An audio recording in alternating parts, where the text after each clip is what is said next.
안녕하세요. 나나TV 황동현 원장입니다. 반갑습니다. 오늘은 제가 좀 재미없는 얘기를 하려고 해요. 재미있을 수도 있고, 약간 가슴 성형에 대해서 공부를 많이 하신 분들이라면 굉장히 흥미를 느낄 수도 있지만, 이제 막 가슴 성형을 알아보시는 분들은 저게 무슨 얘기인가? 이렇게 할 수도 있어요. 만약에 가슴 성형을 공부를 이제 막 시작하셨다면 옛날 영상 먼저 보시고 이 영상을 보시는 거를 추천을 드릴게요.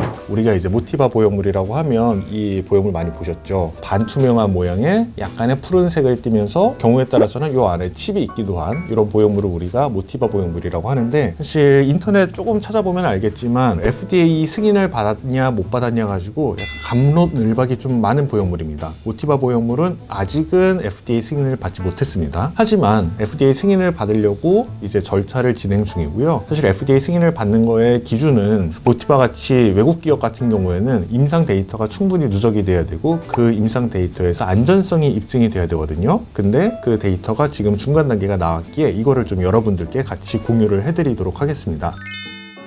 이 자료는 모티바 홈페이지에 들어가면 누구든지 접근을 할 수 있는 모티바의 포스트 마켓 서베일런스라고 시장에 출시한 이후에 획득되는 데이터에 대해서 정리를 한 자료라고 보면 됩니다. 여기에서 보형물 파손 파열률이나 아니면 구형 구축률, 안전성에 관련된 여러 가지 지표들을 데이터화시켜서 이게 안전하다라고 했을 때만 이게 데이터가 패스가 되고 FDA 승인을 받는 겁니다. 결론부터 먼저 말씀드리면, 지금까지 발표된 모티바 관련된 자료는 굉장히 안전성이 높다 라고 데이터가 알려주고 있습니다. 이 부분 조금 더 제가 직접적으로 화면을 보면서 말씀을 드리도록 할게요. 첫 번째 페이지에는 모티바가 여성의 건강에 12년 동안 공헌을 해왔다 라고 이렇게 써있고, 현재까지 저도 몰랐는데 300만 임플란트가 팔렸다고 하네요. 12년 동안. 그리고 이 모든 거에 걸쳐가지고 보형물 관련된 부작용은 1%가 채 되지 않는다 이렇게 돼 있습니다. 앞에 서론에서는 뭐 이런 얘기 저런 얘기 많이 나오는데, 중요한 거는 여기 같습니다. 과연 모티바 보형물이 어떤 문제점을 일으켰냐를 봤을 때 구형 구축은 0.022%, 그리고 파열, 파손은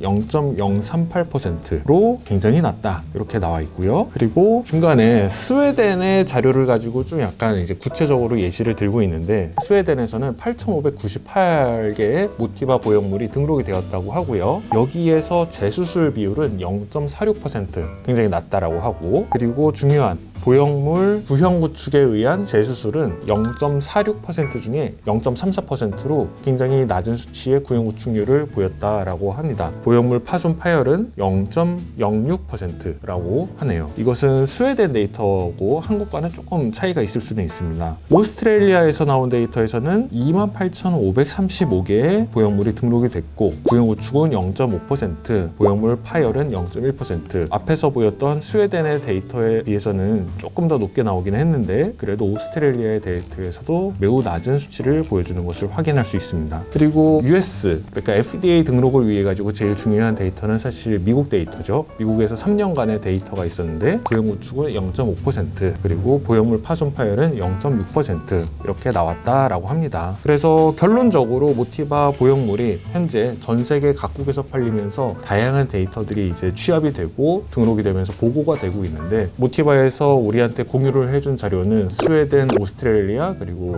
미국 요 3개 국가이긴 하지만, 한국에서 제가 쓸 때도 비교를 해보면 구형 구축률은 0.2%, 굉장히 낮은 수준으로 보이고 있고, 아직까지 보형물 파손은 단 한 건도 없었습니다. 제 개인적인 경험으로도 모티바 보형물의 구형 구축률과 파손 파열률은 상당히 괜찮은 편이다 이렇게 볼 수 있습니다. 그래서 오늘은 많은 분들이 궁금해하시는 이 모티바 보형물들의 그 FDA와 관련된 진실, 논문과 관련된 진실에 대해서 한번 말씀드려 보았습니다. 도움이 되셨길 바라고요. 혹시라도 모티바에 대해서 조금 더 현실적인 얘기를 알고 싶다라고 하면, 예전에 제가 모티바 보형물 관련된 영상을 찍은 적이 있으니 이 영상 꼭 봐주시길 바라겠습니다.